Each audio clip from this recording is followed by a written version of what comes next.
This is Mike Hoffmeister with RC Sport Flyer Magazine, and here we are at the GC-RCC field in Cincinnati, Ohio, after the first remaiden of 105-inch span AeroWorks Yak 54.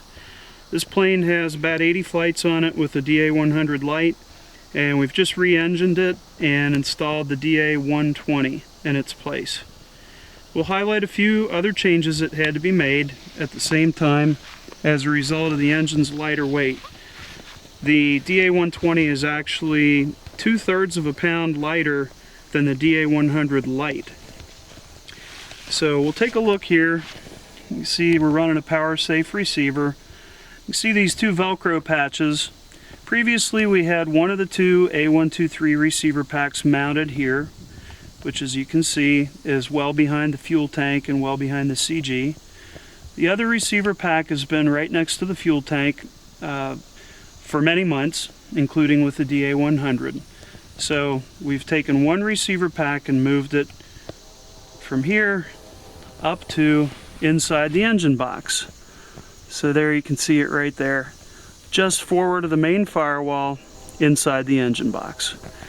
The other change that we made was to add 1/4 of an inch to the spacers behind the engine.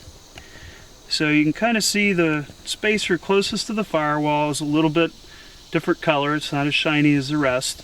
The other stack has been there with the DA-100, and we added one spacer each to move the engine forward 1/4 of an inch.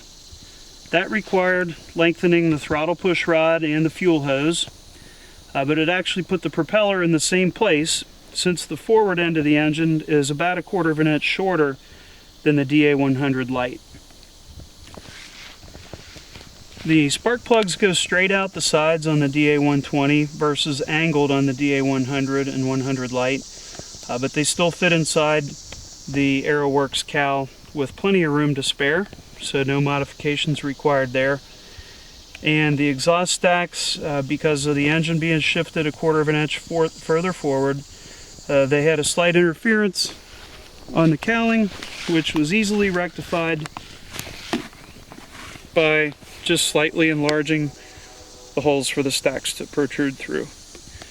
Also, the ignition pickup is slightly higher on the engine, so we've just extended the cutout a little bit to clear the ignition pickup during cowl installation and removal. So that's an overview of the changes that it took to switch from the DA-100 light to the DA-120.